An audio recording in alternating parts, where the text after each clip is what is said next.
নাবিলা নাবিলা তুমি তুফান রে পায় আয়নারে ভুলে গেলা। ঠিক আছে ব্রাদার, তাই হয়। দিয়ে দিলাম।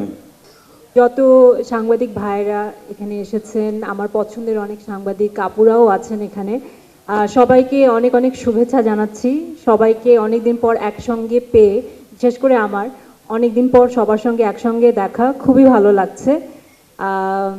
আর মৌয়ের যে প্রশ্নটা ছিল, আমার আসলে সেই প্রশ্নের উত্তরে আমাদের ডিরেক্টর রাফি অনেকখানি উত্তরটা দিয়ে দিয়েছিল। এই আয়নাবাজির পর থেকে আসলে সবাই আমাকে একটা প্রশ্ন করতো কবে একটা সিনেমা করব, এবং আমি বরাবরই বলে আসছিলাম যে আমি আসলে খুব সিনেমা করতে চাই। এমনটা নয় যে আমি সিনেমা করতে চাইনি বলে আমাকে দেখা যায়নি, বাট আমার অপেক্ষাটা আসলে অনেক বেশি দীর্ঘ হয়ে গেছিল, কারণ আমি আসলে যেরকম সিনেমার সঙ্গে যুক্ত হতে চেয়েছিলাম ঠিক সেরকম সিনেমা আমার কাছে আসলে আসছিল না, বা আমার কখনো মনোপুত হয়নি বা মনে হয়নি আমি এরকম একটা সিনেমার সঙ্গে যুক্ত হতে চাই, কাজে অপেক্ষাটা একটু বেশি দীর্ঘ হয়ে গিয়েছিল।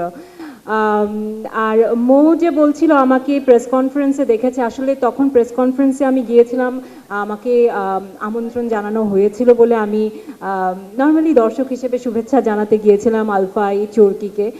আমি তখনও জানতাম না যে এরকম কোনো কিছু আমার কাছে আসবে। সেদিন রাফির সঙ্গে আমার দেখা, এবং রাফি আমাকে বলে যে আপু একদিন আসো আমার অফিসে, আমি একটু কথা বলবো। তো তখন একটু আঁচ করেছিলাম যে মনে হয় যেহেতু তুফানের অ্যানাউন্সমেন্ট হয়েছে, হয়তো এই প্রজেক্ট নিয়েই আমার সঙ্গে কথা বলবে। তো গল্প যখন আমি পুরো স্ক্রিপ্টটা পড়ি, পুরো স্ক্রিপ্ট পড়ে আমার কাছে জাস্ট আমি পুরো ভিজুয়ালাইজ করে ফেলেছিলাম পুরো ফিল্মটা, যে it's like a cinema hall movie, মানে সিনেমা হলের স্টোরি। মানে আপনি পুরো এটা বড় পর্দায় না, মানে বড় পর্দায় দেখার জন্য একটা যে মজাদার বিষয়টা আছে সেটা এই স্ক্রিপ্টে এই গল্পে রয়েছে। কাজে আমি যতক্ষণ পড়ছিলাম আমি ফিল্মটা দেখতে পাচ্ছিলাম, এবং আমি রাফিকে বলেছি যে ব্রিলিয়েন্ট। রাফি আমাকে বলেছে যে আদনান আদিব খান লিখেছেন, তো আমার খুবই ভালো লেগেছে।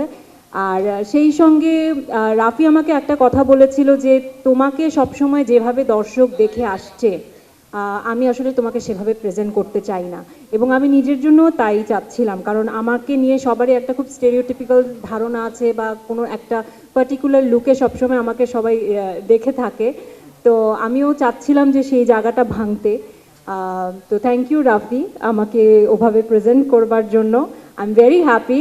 এবং সেই সঙ্গে যখন অবশ্যই জানতাম যে আমাদের মেগা স্টার শাকিব খান রয়েছেন, তো সেটা ইজ লাইক দ্য কি বলে আইসিং অন দ্য কেক, মানে চেরি অন দ্য কেক, এর চেয়ে বিশাল আর কি হতে পারতো। সো তুফান আমার করতেই হতো যে করে হোক। তো আমাদের সুপারস্টার ডিরেক্টর রাফি রয়েছে, মেগাস্টার শাকিব খান রয়েছে, এবং অবশ্যই আমি মেনশন করতে চাই আলফাই এবং চরকি যেখানে একসঙ্গে এসভিএফ রয়েছে। তারা যখন একসঙ্গে তখন আসলে সাহস, ভরসা, বিশ্বাস আরও বেড়ে যায় যে এই সিনেমা আসলেই একটা তুফান সৃষ্টি করবে সিনেমা হলে। এবং আমি ভীষণ এক্সাইটেড, এবং আপনাদের সবাইকে অনেক আমন্ত্রণ জানাবো। আমি জানি আপনারা আসবেন, তারপরেও বলবো যে আরও সবাইকে ছড়িয়ে দেন তুফানের ব্যাপারে, যাতে সবাই দলে বলে হলে আসে। So thank you so much. Nabila Nabila তুমি তুফান রে পায় আয়নারে ভুলে গেলা। ঠিক আছে ব্রাদার, তাই হয় দিয়ে দিলাম।